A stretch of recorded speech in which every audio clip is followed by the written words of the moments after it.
MBA and Associates, a chartered accountant firm, is appointed as an auditor of XYZ Private Limited. Amit, partner of the firm, has recently brought a stock of XYZ Private Limited. So, if you're an auditor, you're not supposed to hold the security of that company. So, it's a disqualification under Section 141. Let us see what happens.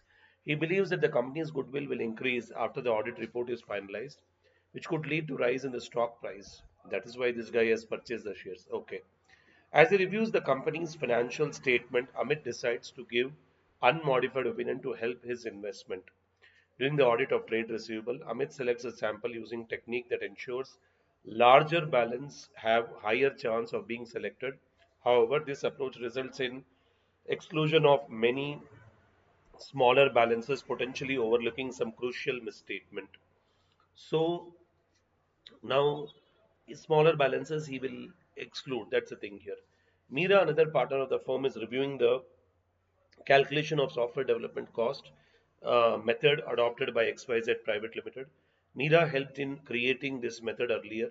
She worries that her previous involvement in this method might affect her ability to review it. Meanwhile, Raj, the CEO of XYZ Private Limited, has requested them to modify certain disclosures in the financial statement in a way that it could mislead the stakeholders.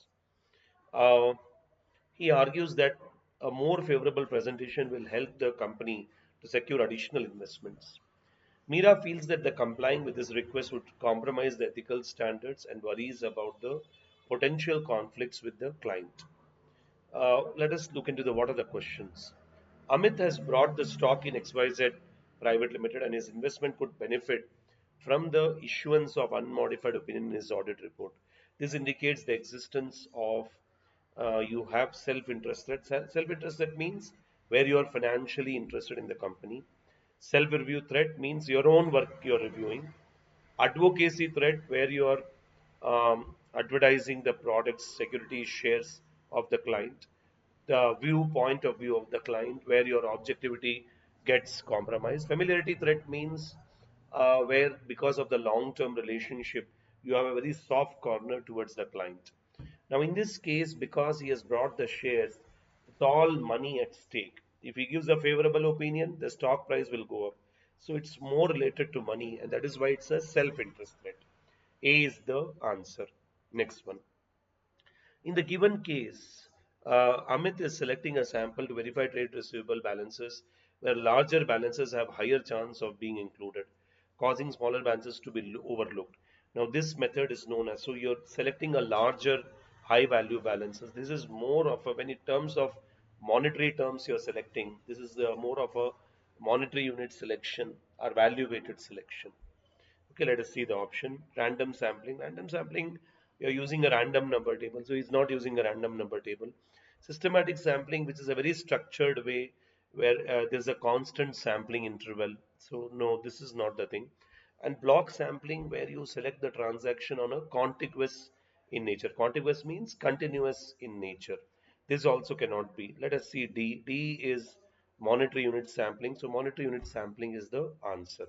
Okay, where you select where the sample size, sample selection depends upon a value, depends upon the monetary value, monetary terms.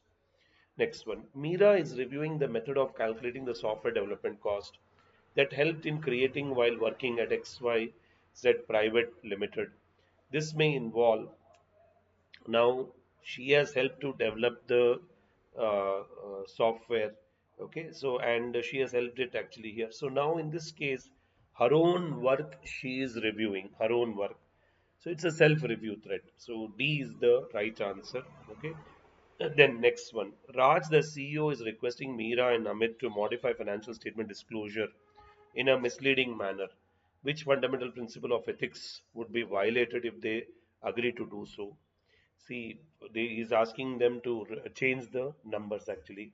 Now, in this case, my dear soldiers, what you have, my dear soldiers, is first one is integrity. Integrity means what? It is a straightforward or honest. Okay, integrity is straightforward or honest. Objectivity means you are free of conflict of interest. And confidentiality means actually here where you um, you maintain the secrecy, you don't disclose the information unless the client gives you permission. And professional competence and due care, where you have a knowledge and skill to do the client's work. Now, in this case, this is a issue related to the fundamental principles, that is ethics actually here would be violated if they agree to do so. This is nothing but, what you can say is nothing but the integrity, that's the thing here. So this is a case of integrity. Integrity means what? Straightforward and honest, that's the thing here. So that is what is, so A is the answer. 9A is the answer, that is integrity. Okay, that's the thing actually. So now this is all about, so there's more on these MCQ is more based on the ethics, professional ethics and chapter of the intermediate. Yes.